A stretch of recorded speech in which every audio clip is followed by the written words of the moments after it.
Halo pendengar, Anda sedang mendengarkan Health Podcast Series atau HP Series. HP Series adalah podcast singkat yang akan membahas tentang topik kesehatan di masa ini. HP Series akan terbit setiap hari Sabtu. Selamat pagi, siang, sore, atau malam. Perkenalkan, saya Salwa yang akan menjadi host pada podcast kali ini. Hari ini kita akan membahas topik mengenai vaksin. Aman atau jangan sih? Namun sebelum kita masuk ke dalam pembahasan utama kita akan bahas sedikit soal update kasus COVID-19 di Indonesia. Pertanggal 3 Juli 2021, update yang ada di web COVID-19 nasional adalah sebagai berikut. Total kasus mencapai 3.462.800 orang, kasus aktif 551.067 orang, meninggal 97.291 orang. Kasus aktif yang terjadi memanglah menurun dibanding 1 minggu yang lalu. Namun, penambahan kasus harian dan lebih dari 10.000 kematian dalam 1 minggu tentu masih menunjukkan bahwa gelombang kedua COVID-19 di Indonesia ini belum berakhir. Saat ini, Indonesia sedang menggencarkan vaksinasi untuk masyarakat. Bahkan, Presiden Joko Widodo mencanangkan program 2 juta vaksin sehari. Sebenarnya, untuk apa sih vaksin ini sampai harus digencarkan seperti itu? Sebelum kita bahas soal itu, mari kita kenalan dulu yuk, vaksin itu sebenarnya apa sih? Jadi, vaksin adalah suatu sediaan farmasi yang mengandung bahan aktif berupa mikroorganisme antigen yang bisa berupa virus atau bakteri penyebab suatu penyakit yang sudah dilemahkan untuk melatih tubuh dalam menghadapi virus yang sebenarnya. Vaksin ini dapat berisi mikroorganisme, baik itu virus atau bakteri, tergantung dari tujuan vaksinasi itu sendiri.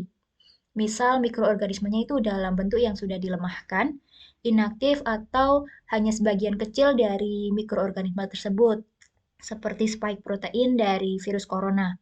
Selain antigen, vaksin juga mengandung beberapa eksipien atau bahan tambahan lain seperti penstabil, pengawet, dan juga pada beberapa vaksin ditambahkan booster untuk memperpanjang perlindungan oleh antibodi yang dibuat. Dan beberapa waktu lalu nih, sempat ada isu yang merebak di masyarakat soal bahan tambahan di vaksin yang membuat beberapa orang menjadi takut divaksin. Nah, tidak lain dan tidak bukan, benar nggak sih di dalam vaksin itu bisa diberi microchip? Untuk menjawab ini, mari kita bandingkan dulu ukuran dari lubang jarum suntik dengan ukuran microchip yang ada sekarang. Dilansir dari Central Disease Control atau CDC, ukuran jarum suntik yang digunakan pada vaksinasi saat ini adalah ukuran 23-25 gauge, di mana diameter lubangnya adalah 0,318 mm sampai 0,241 mm. Sedangkan ukuran microchip terkecil yang dapat diimplankan pada makhluk hidup sekarang berukuran 1 mm. Ukuran 1 mm ini sangatlah besar dan dapat terlihat jelas di dalam cairan vaksin dan juga apabila ada dalam vaksin, yang terjadi adalah jarum yang digunakan akan mampet dan tidak bisa digunakan karena ukuran dari microchipnya itu lebih besar daripada ukuran lubang jarum suntiknya. Jadi, microchip dalam vaksin ini adalah hoax alias berita yang tidak benar. Lalu sekarang juga muncul pertanyaan nih, bagaimana sih vaksin itu bisa membuat kekebalan di dalam tubuh? Vaksin bekerja dengan mengenalkan tubuh kepada antigen baru yang dalam hal ini adalah virus corona. Mengapa perlu dikenalkan? Karena tubuh kita tidak dapat memproduksi antibodi untuk virus corona secara cepat ketika terpapar pertama kali. Sebagai informasi, antibodi dalam tubuh bekerja secara spesifik untuk satu jenis antigen saja. Oleh karenanya, tubuh perlu dilatih untuk membentuk antibodi yang spesifik untuk antigen tertentu. Vaksin ini nantinya akan dikenali oleh tubuh dan sebagai respon, tubuh akan membentuk antibodi untuk antigen dalam vaksin ini.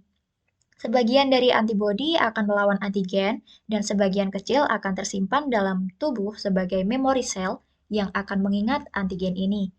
Nantinya, ketika virus yang asli menginfeksi tubuh, tubuh sudah siap untuk memproduksi antibodi spesifik untuk virus karena sudah mengenalinya sebelumnya.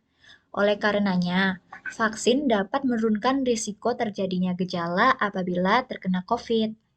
Lalu ada lagi nih pertanyaan yang timbul di masyarakat.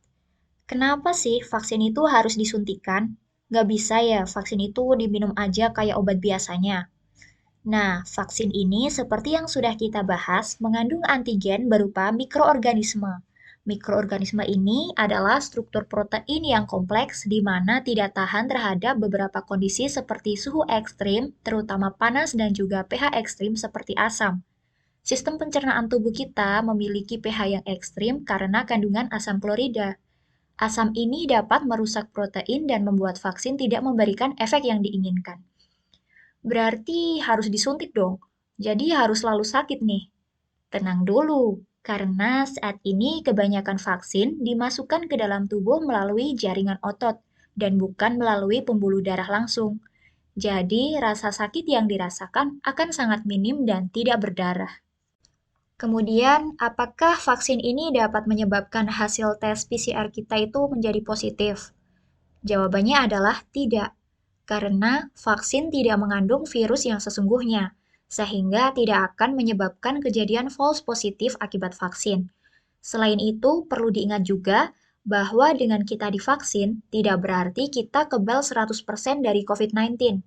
Resiko penularan pada orang yang sudah divaksin maupun yang belum itu tetaplah sama. Lalu ngapain dong kita harus vaksin? Seperti yang sudah dijelaskan tadi, perbedaan utama pada individu yang divaksin dan tidak divaksin adalah bagaimana kekebalan tubuh merespon virus sesungguhnya. Pada individu yang divaksin, gejala yang dirasakan akan jauh lebih ringan daripada individu yang belum divaksin. Nah, jadi dari sini kita bisa tahu ya, bahwa vaksin itu lebih dari sekedar mencari sertifikat vaksin saja. Vaksin melindungi diri sendiri, orang tercinta, dan semua orang yang ada di sekitar kita dengan mencapai herd immunity atau kekebalan komunal di Indonesia. Dan sebagai informasi, herd immunity atau kekebalan komunal menurut Pfizer adalah kondisi di mana mayoritas orang sekitar 70-90% di suatu komunitas memiliki imunitas akan suatu penyakit. Di Indonesia sendiri, vaccination rate-nya masih ada di angka 7,7%. Angka ini tentu masih sangat jauh dari herd immunity.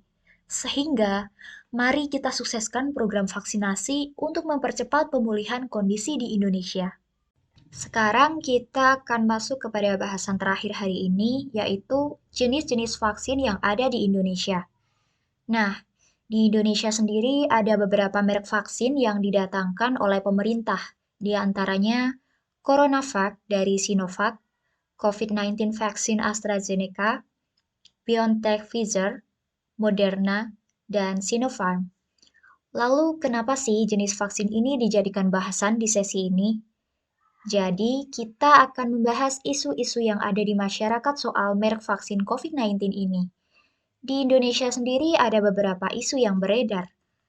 Contohnya, vaksin A dianggap lebih bagus daripada vaksin B karena efikasinya lebih tinggi. Vaksin B itu efikasinya kecil, sehingga tidak ampuh untuk mencegah kematian akibat COVID-19. Nah, hal itu tidaklah benar ya, karena semua vaksin memiliki fungsi yang sama, yaitu untuk mengurangi risiko gejala berat dari COVID-19. Dan pada berbagai uji klinis yang dilakukan di dunia, semua vaksin terbukti mengurangi risiko gejala berat, risiko masuk rumah sakit, dan risiko kematian akibat COVID-19. Kemudian ada isu lagi nih tentang vaksin. Misalnya, vaksin B efek sampingnya lebih kecil dari vaksin A, sehingga vaksin B dianggap lebih aman dari vaksin A. Hal itu juga tidak benar, karena efek samping itu bersifat individual. Ada atau tidaknya efek samping sangat bergantung pada berbagai faktor seperti respon imun terhadap vaksin, kondisi tubuh saat sedang divaksin, dan lain-lain. Sehingga sekarang tidak perlu lagi memilih-milih vaksin hanya karena alasan itu ya. Vaksin yang terbaik adalah vaksin yang tersedia, karena semua vaksin memiliki fungsi yang sama dan agar kita bisa segera mencapai herd immunity.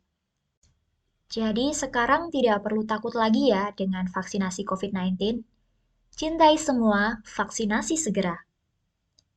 Itulah HP Series episode 4 kali ini. Sampai jumpa di episode berikutnya.